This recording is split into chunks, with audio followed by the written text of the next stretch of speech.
C'est pas possible. Allez, Jean-Marc Morandini pour le grand direct des médias. Et le fait média du jour, c'est l'emballement médiatique autour du départ possible de Julien Lepers de Questions pour un champion. Une information qui a provoqué beaucoup de réactions, notamment de la part des fans de l'animateur. Jérôme Vianichenko, bonjour. Bonjour Jean-Marc. Vous êtes notre expert média. On en parlait déjà hier dans cette émission. Et hier, la nouvelle était absolument partout. Oui, lundi, le site internet du magazine Téléstar nous apprenait que Julien Lepers s'était évincé de Questions pour un champion, un jeu qu'il anime depuis 27 ans. Un véritable coup de tonnerre de la même intensité que celui qui a retenti il y a quelques semaines pour le départ de Claire Chazal des JT du week-end de TF1. Dans la foulée, l'information était reprise sur tous les sites médias. Elle envahissait les réseaux sociaux, provoquant d'innombrables réactions des internautes. Et forcément, dans un second temps, l'annonce de ce départ éventuel se retrouvait hier dans toute la presse. Impossible de passer à côté. Une résonance très révélatrice de la personnalité de Julien Lepers et de l'impact d'un tel départ sur les téléspectateurs, s'il devait être confirmé par France 3.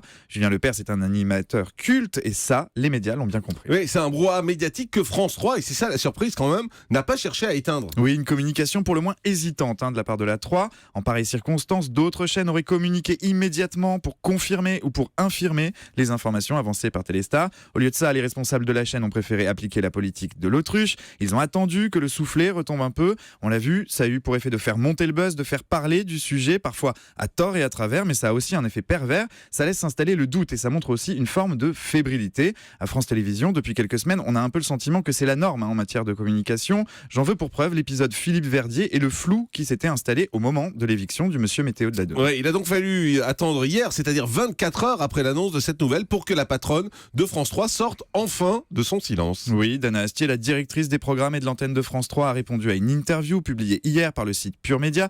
Elle évoque la rentrée de janvier et revient assez rapidement sur ce qu'on peut appeler désormais l'affaire Julien Lepers. Dana Astier évoque ce qu'elle appelle le bloc-jeu des après-midi de France 3, c'est-à-dire l'enchaînement des chiffres et des lettres, Harry, Slam et Questions pour un champion. Elle affirme que tout changement dans ce bloc n'est pas d'actualité. Selon elle, les jeux restent très importants pour la chaîne et il s'agit plus de renforcer cette offre que de l'affaiblir.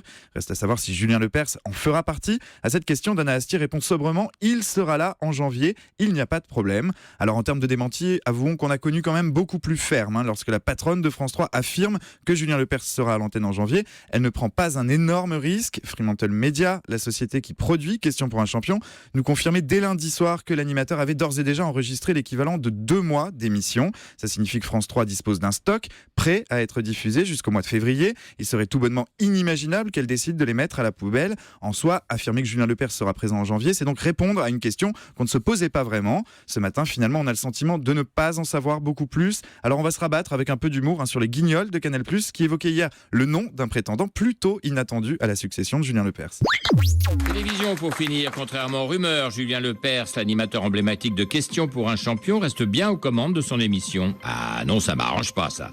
Il le garde le Michael Keaton du pauvre. Bernard Tapie, pourquoi vous vouliez remplacer Julien Lepers? Je veux pas te la faire dans la flanelle, moi. J'ai 400 patates à récupérer. Et s'il faut en passer par là, je suis même prêt à tapiner dans les maisons de retraite sur du Franck Michael.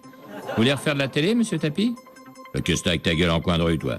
Crois-en mon casier, bonhomme. Le plus compliqué, c'est pas de poser des questions, c'est d'y répondre.